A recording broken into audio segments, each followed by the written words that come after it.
My name is Kalakuta. I have death in my pouch. I can't die. They can't kill me. This is Fela Kuti, Fear No Man. I'm Jad Abumrad. Chapter 10. Death in His Pouch. You write that being with Fela gave you the feeling of being an immortal. Yeah. Being with an immortal. Yes, and even being immortal too. If you're with him, you won't die.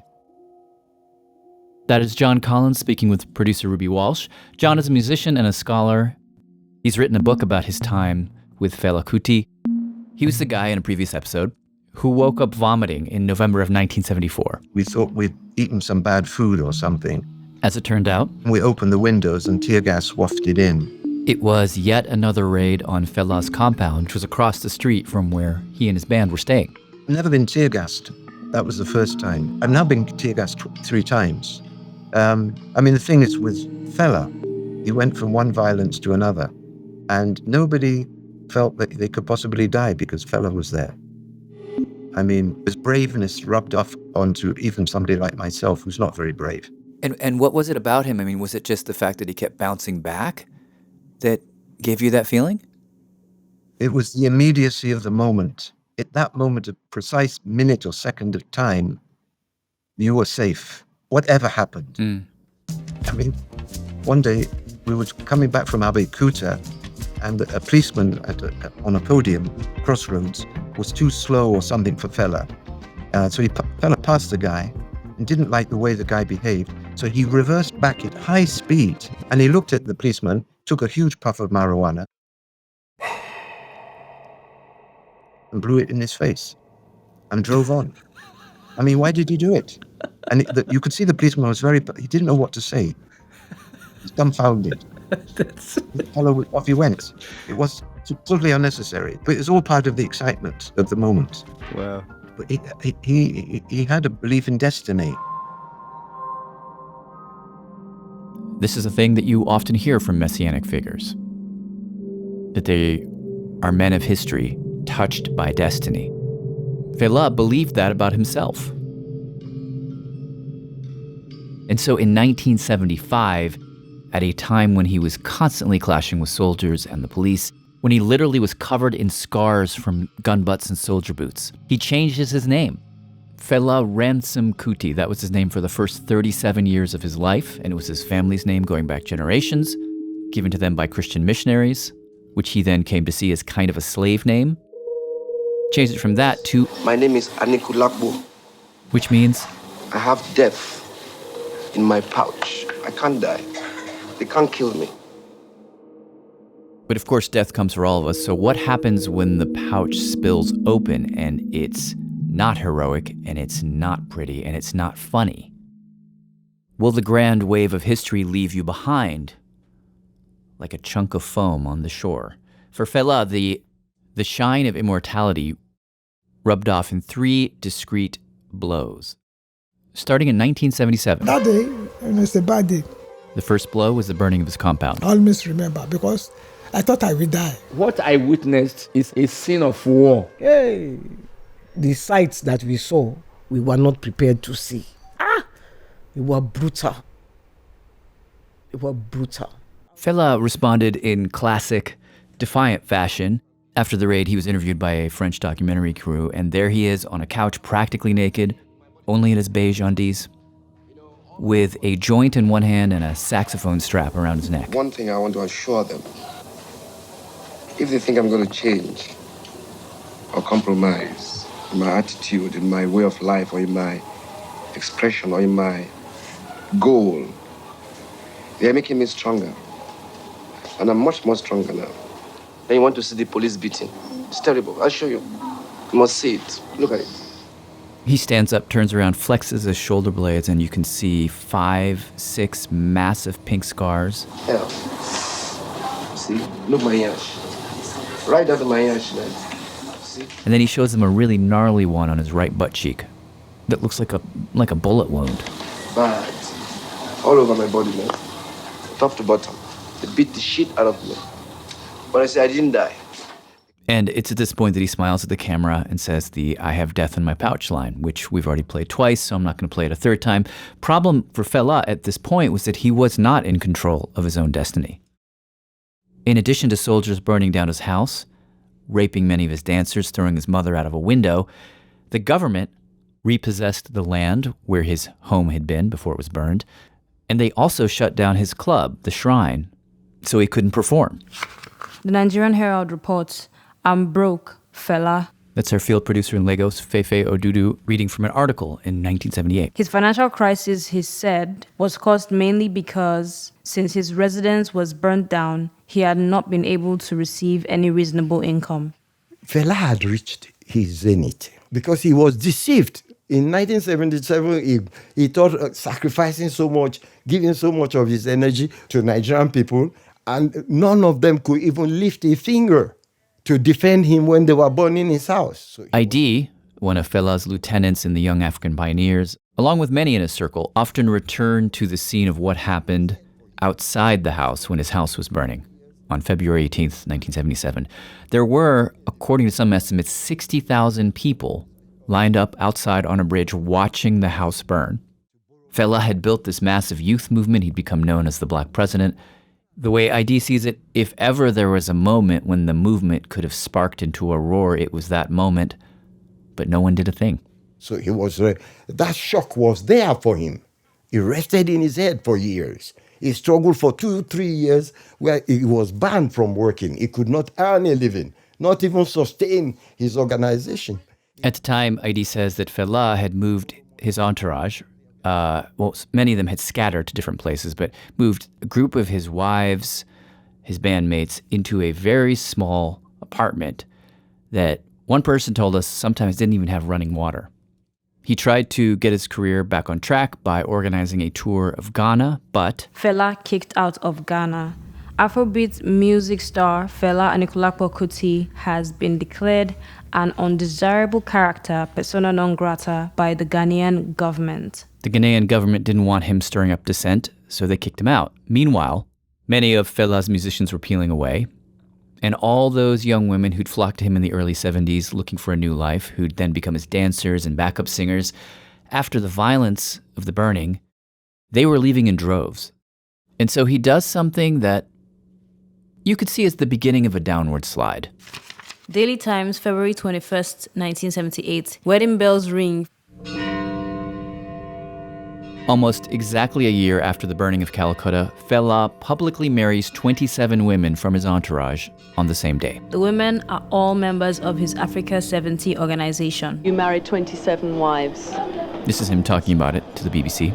Is that all part of your lifestyle? I don't want to call it a lifestyle. To call it a lifestyle will be removing the traditional concept of what we are. It's a normal African way of living. So you married 27 wives because you felt this was part of the tradition here? No, because I needed 27 wives. And my tradition was not against it. I needed, I like a lot of women around me, I liked the women. I wanted to sleep with them every day, man, And they've been with me for a long time, there was no point of us not getting married because it was getting ridiculous just living without plans. This is an event that is very often debated in the Felaverse. Many people we spoke with, surprising number actually, told us that these women, many of them had left their homes and needed protection. This was him actually trying to protect the women. Anytime these women went out, people used to harass them, and Fela was determined to correct that. Others I think that's why he was doing it. Say no. If you're protecting them, do they all have to be dancers? Like, could they have done something else? This is just misogyny run amok. But one way to understand the wedding, according to Professor Dotun Ayobade, who is one of our advisors, is that at this moment is bleeding talent. He was desperate. People came and people left, but the band was the thing that Fela dedicated his life to sustaining. At some point, his son even leaves, right? Family could go, but the band was Fela's life. So it's hard for me to then not read the wedding as a HR move. That's a crude way of saying it.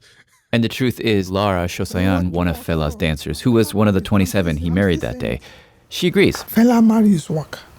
We marry for his work.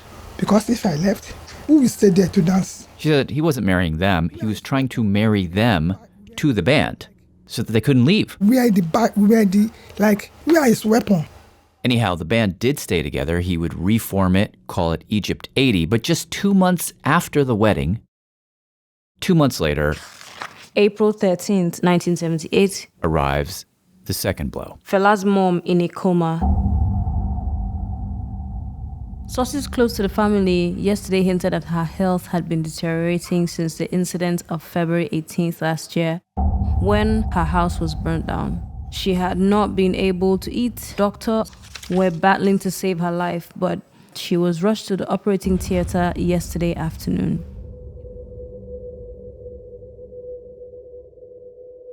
April 14th, 1978. Fela's mom is dead. The voice of women is dead.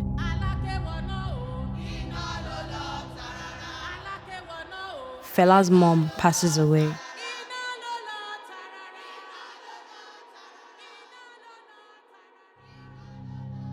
It was terrible. The real change came after Granny died. That one hit him here, hit him hard. Yenny says this is when she really noticed a shift in her dad. Before she died, she was in a coma for a long time, so he didn't even get to talk to her. He spent the rest of his life trying to communicate with his mom. So a lot of charlatans could come to him and tell him, Fela, I'm communicating directly with your mom, and he would listen to them because of that need. In his song Unknown Soldier, which he released right after the burning, he sings about his mom, and you can hear his voice break. Political mama, them throw my mama out of from window, them kill my mama, them kill my mama, them kill my mama, them kill my mama, them kill my mama, them carry everybody go. His mother was the person who gave him his sense of belief that you could harness spiritual power to depose the king, and now she was gone. And as a consequence, his belief system started to slowly reshape. And thus began what is sometimes referred to as Fela's spiritualism phase. He brought in a couple of Ghanaian stage magicians who claimed to be traditional African priests and diviners. One particular one called Professor Hindu. In the world of Fela, this is a name you hear a lot. Who is Professor Hindu? All I can tell you is the professor, on more than one occasion, blew my mind. This is Ricky Stein, Fela's manager throughout the 80s and 90s. He was so good at whatever it was the hell he did. On the most basic level, Professor Hindu was sort of a David Copperfield-style illusionist. And at first, says Ricky, Fela invited him up on stage to do harmless tricks in between sets. Like grab a guy from the audience, tell him to take off his hat. Suddenly there's a pile of cigarettes falling out of his hat. Overflowing with cigarettes. And me, I'm just like, what is going on here? But occasionally the tricks would get pretty intense. I do know. That's Sandra Isidore again, the woman who radicalized Fela. That Vivian Goldman, who's a writer, journalist, was a witness to a man's throat being cut, and Ricky Stein, too. He was there. This happened in England. They cut the man's throat on stage, dug a hole, put the man in the hole. This is on the Friday night. And then let him be there for 3 days. We were supposed to come back there on the Sunday. I was a bit worried. We all went back. Professor came out and he was banging his feet on the ground and mumbling. And suddenly, this hand came out of the earth, man. Wait, he was fine? Yeah, he was fine. Clearly they had given the guy a breathing tube or something. That was part of the illusion. But Fela started to actually believe it. Professor Hindu was able to convince Fela that he could actually raise people from the dead. And he began to hold seances to summon the spirit of Fela's mother from the grave and then ask the spirit to appear in one of Fela's wives. Sewa would go into trance, and supposedly his mother would come through Sewa. I mean, it was traumatic. I called him aside, Fela, they think you are going crazy. ID says it was at this point that guys like him, who were there for the movement, the politics, started to get disenchanted. When Fela started to leave our ideological clarification of our ideas to spirit, he has to consult the spirit. That was why I tried on many occasions, talk to him, Fela, this spirit thing you are talking about is not correct. Looking back today, I can understand why. The only breathing space left for him was to consider everything as spiritually predicted. Go and listen to his song, Look and Laugh. All for 1983. I'm also and the laugh. All for 1983. I'm also and the laugh. In that song, he explained everything. He said, I sacrificed for this country. I did everything. They burnt my house. They killed my mama. So what do you expect me to do?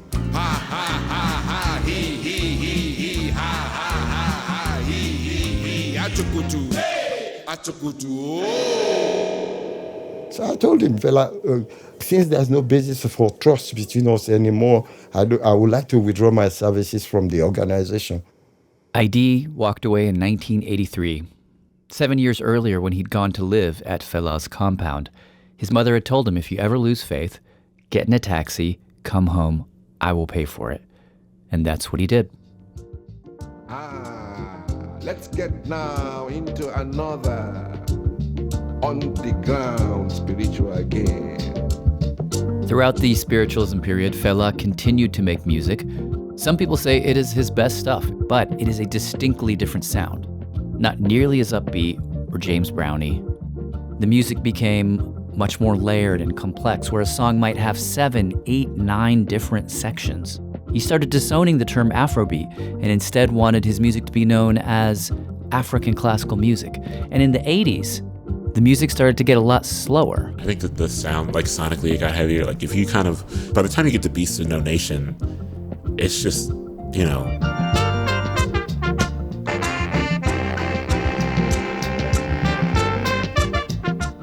Pretty brutal. It's really hard for me to listen to that stuff, the later stuff. That's Hanif Abdurraqib, poet, writer, one of our advisors.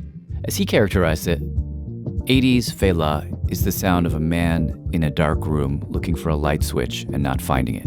I think, as someone who is involved, it has been for a long time involved with community organizing, the idea is that you're dreaming a world that you might not be alive to see, but you're still dreaming and working towards it. But there are harsh realities where at some point you have to take a measure of how many feet, inches, miles you've come. And if it is in fact inches, that's devastating.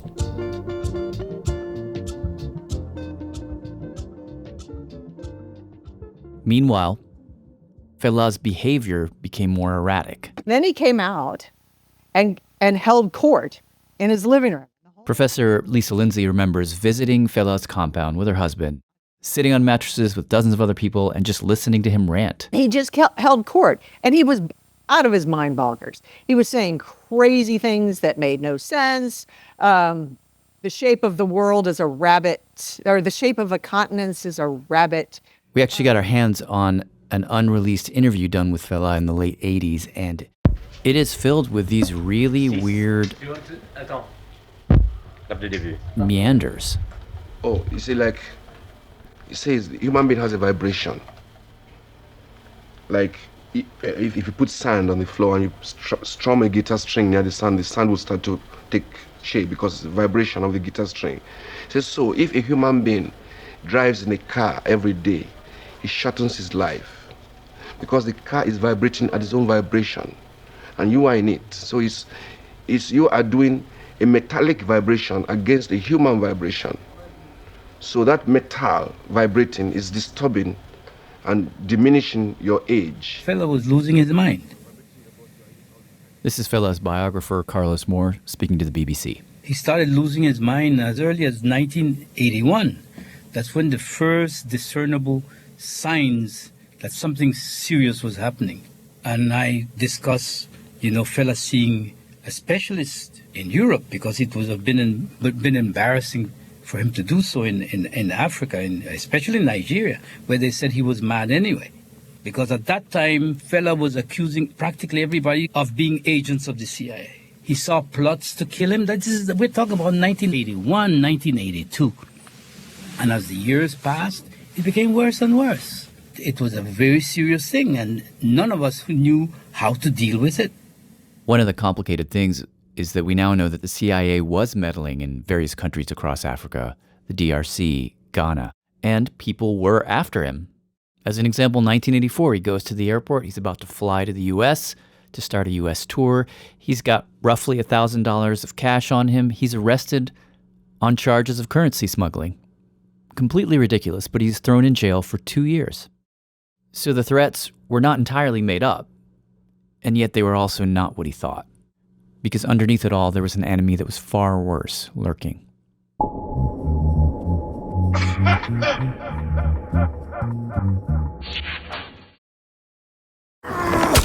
You scaled the sheer cliff face, battling frostbite, running low on oxygen.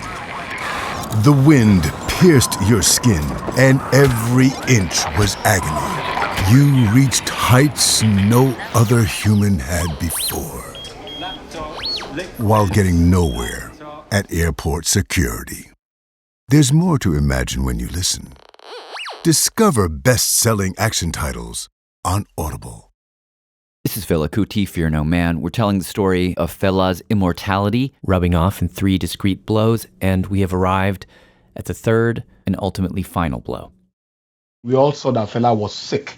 He was very sick with the rashes and all these things. That some of us who were going to the shrine even stopped going there. That's his son, Femi. There was once... Daughter, Yenny. I can't forget that day.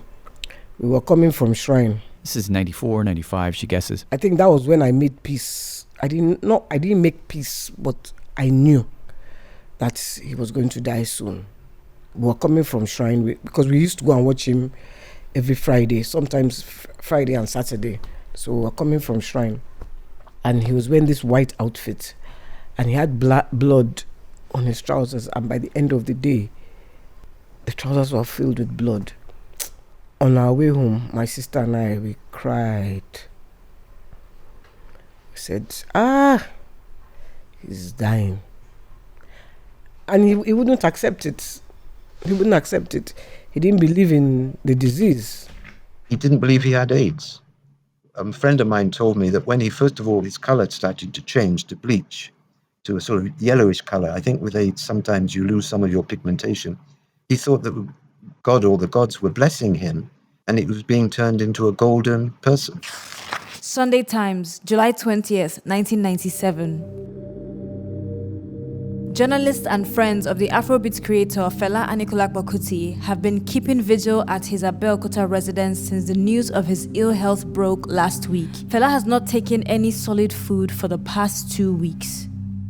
You know, in 14 years of living with him. This is Fela's youngest son, Seun Kuti, who now leads his band. He was 14 at the time. I'd never seen him sick like that, like that. You know, so I was scared, man. Even Brafemi couldn't do anything. We just kind of all just sat in the room with him. He was just lying in bed. You can't do anything. Because if you did anything and it got better, man, you would pay for that shit. Because Fela had a strict rule, and he talked about this in that unreleased interview, that no Western medicine could enter his body at all. See, anybody can treat him. I treat myself. I don't need a doctor. I was beaten by police. My wounds were healing by itself. You see, because I was setting my mind for my wounds to heal. You know, people can do things by themselves, man. You know, without waiting for a doctor and all these retrogressive things. You see, having a hospital is retrogressive. It's a waste of time. He refused hospital. He refused any medicine at all. So we see kind of like just had to wait for him to tell us what he wanted us to do. So we started to bathe him and everything because he was just lying there. But then one day, apparently, I wasn't there. He told my brother he wanted to go to the hospital. This was after how many weeks? Listen, the whole house. I've never seen the house move that fast. But by then it was too late. Fela, unconscious, was driven to the hospital. He was immediately taken to room 7 on the first floor of the Victoria Island Consultancy and Hospital Services. Fela stayed in the hospital for a week, mostly unconscious.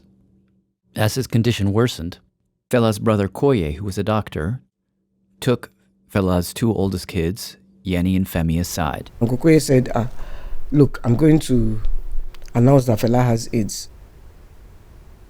And we forced him to a standstill. We say, you cannot. No. No way. It's hard to overstate the stigma that AIDS carried at that moment. Though the epidemic had ebbed in the US and Europe, in Africa, deaths were at their peak. It was also a moment when most people who were surveyed, believed that victims of AIDS got what they deserve. So it was considered almost a moral illness. And Fela himself propagated those kinds of messages. One of Fela's latest songs was Condom Scallywag, where Fela was propagating do not use condom. That's Fela's bandmate, Dele Sosimi. And Fela in the shrine, when Condom Scallywag comes on, everybody peels the condom, blows it up, and, playing pranks. For Fela, the acquired immune deficiency syndrome, AIDS, still did not exist. Fela actually said it does not exist. He believed white people invented AIDS to discourage the healthy pastime of sex. We fought it at first. I'll be very honest. Yenny says she told her uncle, as his doctor, you are supposed to keep quiet, so please just keep quiet. We said that. Then he now died. August 2nd, 1997. One of the kings of African music, Fela Anikulapo Kuti, is dead. Nigeria's most successful international music star died in a Lagos hospital. Fela dies at 59. Death corked itself from Fela's pouch and sneaked in on him. It was the end of an era. Yenny says she was not even in shock. It was before that. She couldn't even comprehend that her father could actually die. And in that fog, her uncle came to her once again. Uncle Koye said, I'm going to announce that Fela died of AIDS. The following day, at a press conference in front of a few hundred journalists, her uncle made the announcement. He died yesterday in a hospital located in Victoria Island at approximately 5:30 p.m. The immediate cause of death is heart failure, but it had many complications arising from the acquired immune deficiency syndrome. Femi and I were so mad. We were livid. We were crying. Why should you tell that our father had it? Why? What was making you? I think what made me, I thought that it would diminish what he stood for. By announcing that he died of AIDS, you would diminish what he stood for. A lot of people thought that Fela wasn't popular anymore, and the announcement of that would kill his popularity totally. I have to be very honest. It was the best decision. I went later to tell Uncle Koye that you could not have made a better decision, and I even regret fighting you. Because she says it stopped speculation about Fela's death, and that press conference that her uncle gave touched off one of the first public discussions of AIDS in Nigeria's history. We also have to say that while denying that he had AIDS and encouraging people not to use condoms, Fela slept with countless women, at least one of whom, that we know of, would eventually die of AIDS herself. That's just a fact. So when he died, this question hung in the air. Fela had lost his disciples, contracted this horrible illness and the stigma that went along with it, and his music had become so ornate and complex that it was no longer speaking to the youth of Nigeria. Was this it for him? There are so many people who we don't remember anymore. They don't speak to us past their moment. Maybe because of how they lived, or maybe it was out of their control, but we don't remember their name. Did history pass him by? So everybody thought this was the end of Fela. That was the possibility that his family had to stare down in the wake of Fela's death, especially Femi and Yeni, his oldest kids. We'll hear from them in a second.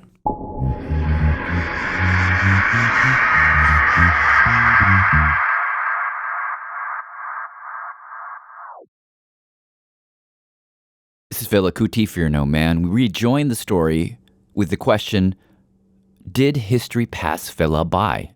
In the wake of his death, that was one of the questions facing his oldest kids, Yeni and Femi. Yeni and I kept telling them that we better let him lie in state at TBS. That's a very big stadium. 1 million people will turn up for this man's burial. And they were like, it's madness. Why will 1 million people turn up? Femi says this became a huge fight. People close to the family kept telling them, lying in state, are you insane? Fela might have been popular once, but not anymore. Nonetheless, a statement issued in Lagos yesterday by his eldest son, Femi, said the burial of the deceased musician would be preceded by a lying in state of his remains starting at 9 a.m. at the Tafawa Balewa Square.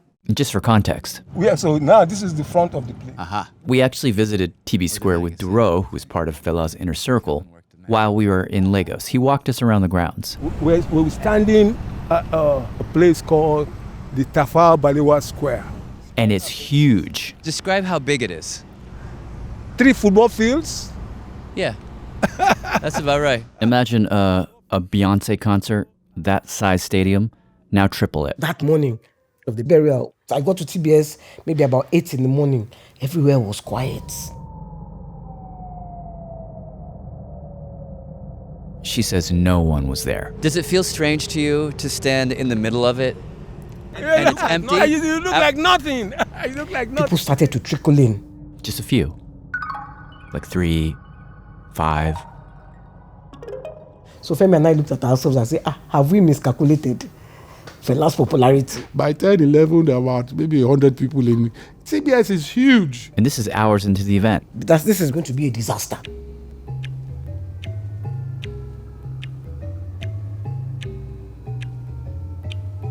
And they said here, people murmuring, 100 people. By 12:31. He says something happened. Like a switch flipped, or like when you pull the pin on a grenade, but instead of a few seconds, it goes off a few hours later. It was like... suddenly.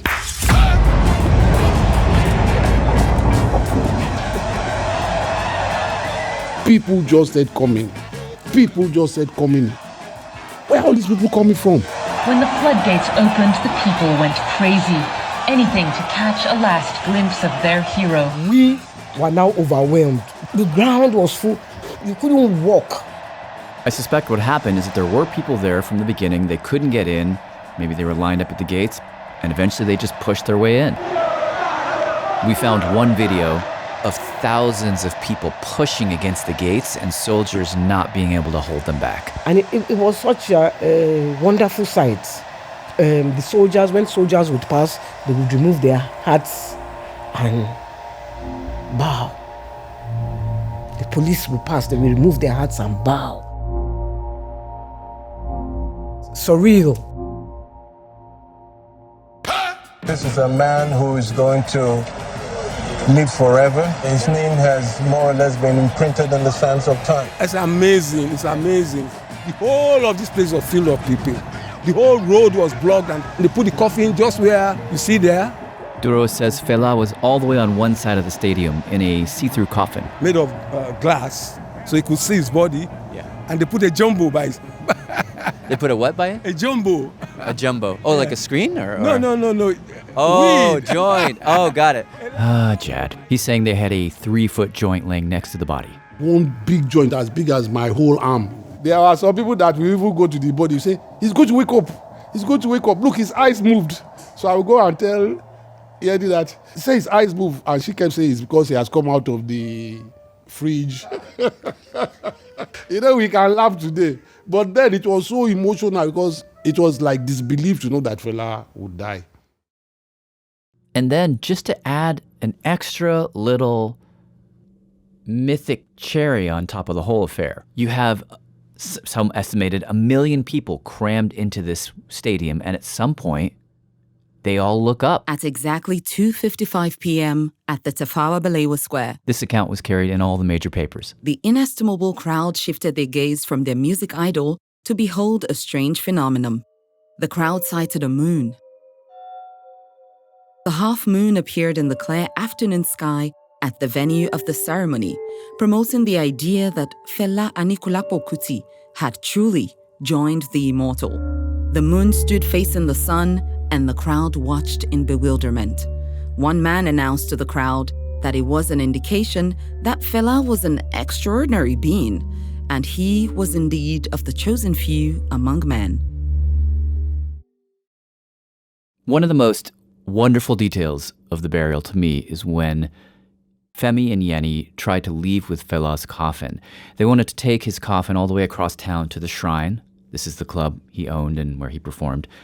Pay their respects there, and then bury his body a short distance away at the compound where he lived, the Kalakuta Republic. Problem was, 6 hours into the ceremony, people were still lining up to pass by the coffin and pay their respects. So we planned to sneak his body. We just quickly put it in the van. They screeched out of the parking lot. Suddenly, we just saw all these people chasing us. Stop them! Stop them! And they jumped in front of us. No, we are not going anywhere. They stopped. They stopped the convoy. They stopped the hearse. According to one newspaper account of this moment, I love this moment, a few hundred students from Lagos University approached Femi and told him his body is as much ours as it is yours because of what he stood for, what he fought for. We are going to walk. We are walking with you. And not just that. They said, go this way. They pointed to the right. To Broad Street. To one of the busiest streets in Lagos, and maybe the world. So Femi looked at them and said, you want us to go this way? They said, go this way. That's through Broad Street. The crowd, they took us. Broad Street's on the right, yes. This is Broad Street. This is the way the crowd diverted them. Exactly. We drove with Duro down the route that the students demanded they take with the body, and as we did, he pointed out all these landmarks. Down this road, yes, that's where Fela first performed. That's where Fela got his start, and over there? On the right, there's a prison. That's where we were put in jail and tortured. You see this building here? Yeah. This is the court they brought us. He pointed to another spot and said that is where the first colonial settlers landed in Lagos, and over here? Music also started from this area. This is where a style of music called juju music was born. It felt like the recapitulation of a life and a city. And it must have felt that way to the people marching. 7 hours.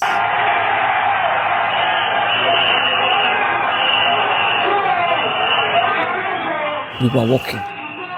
7 hours. Femi got down from the hearse. I started walking with them. They took us, and each stop, every junction, more people were joining.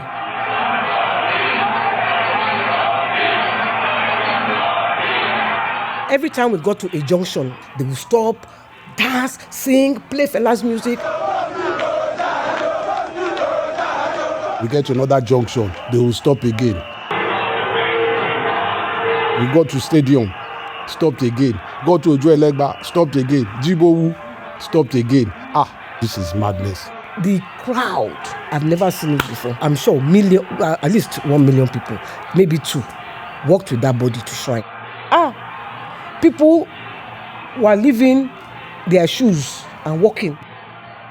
Yeni says 7 hours later, when they got to the shrine, which was on a narrow street, the crowd parted, let the family through. They were so peaceful. The family stayed inside the shrine for the rest of the day and then slept there. Like, I woke up about 2, 3 a.m. Femi says he looked outside. And I said, wow, they had blocked the streets and we were sleeping in the gutter all around. And in the morning, the funeral march resumed.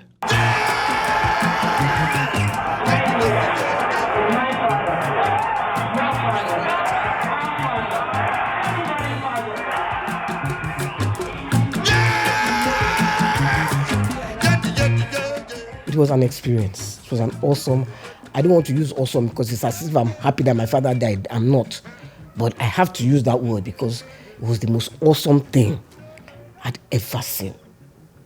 It was a people's funeral. It was a people's funeral. The only other burial that I'd seen that was a people's burial was my grandmother. My grandmother, when we were burying her, we took her body from the same hospital that Fela was at. We went in a convoy to Abeokuta. Abeokuta is her town. When we got to the border of Abeokuta, there was this mammoth crowd of women. Mammoth crowd of women.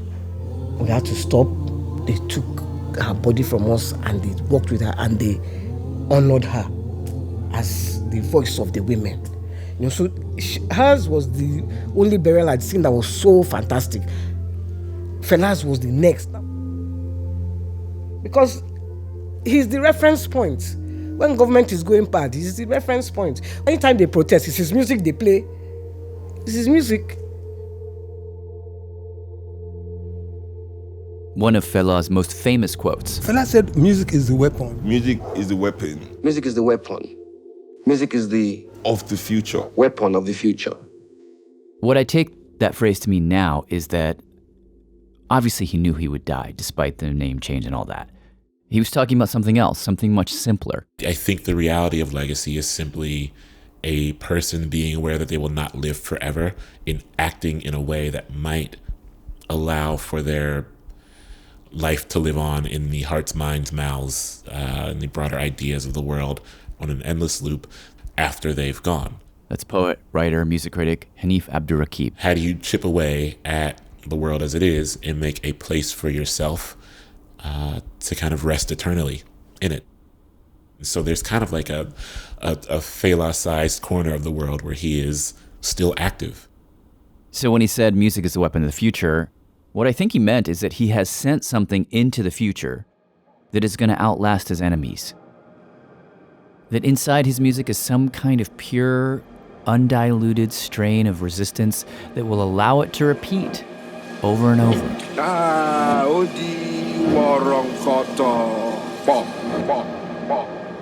Now, how it would repeat, when and where it would repeat, many, many years after he passed, that is a pretty amazing story.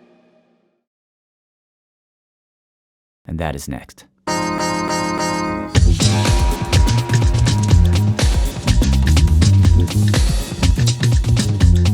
This has been a Higher Ground and Audible original produced by Audible, Higher Ground Audio, Western Sound, and Talkhouse. The series was created and executive produced by me, Jad Abumrad, Ben Adair, and Ian Wheeler, written and hosted by yours truly. Higher Ground executive producers were Nick White, Mukta Mohan, and Dan Fierman. Jenna Levin was creative executive, and Corinne Gilliard-Fisher was executive producer. Executive producers for Audible were Ann Hepperman, Glenn Pogue, and Nick D'Angelo. Our senior producer was Gofan Mutubwele. Ruby Heron-Walsh was lead producer and researcher. Our producers were Fefe Odudu and Oluwakemi Aladiusui. Ben Adair was our editor, with editing help from Carla Murthy. Consulting producers were Bolu Babalola, Dotun Ayobade, Hanif Abdurraqib, Michael Veal, Moses Ochunu, and Judith Byfield. Big gratitude to Fuad Lual, Chika Ihirim Mo, and Esther Eze from archive.ng. They created an archive of Nigerian newspapers for us. Thank you to Duro Ikujenyo and his band Age of Aquarius. Search up Duro and the Age of Aquarius to hear his new record, which is out now. Huge thanks to ID for all of his research and connections and help with these stories. Our fact checker was Jamila Wilkinson. Alex McInnes was the mix engineer. Also, special thanks to Knitting Factory Records and BMG, to the Kuti family, Yeni, Femi, Shayun, and Made, to Melissa O'Donnell, to Inside Projects and Maggie Taylor for marketing support, and big thanks to Carla Murthy, Leah Friedman, and Shoshana Scholar. We couldn't have done any of this without their support. Creative development at Audible is Kate Navin, Chief Content Officer Rachel Giazza. Copyright 2025 by Higher Ground Audio, LLC. Sound recording copyright 2025 by Higher Ground Audio, LLC.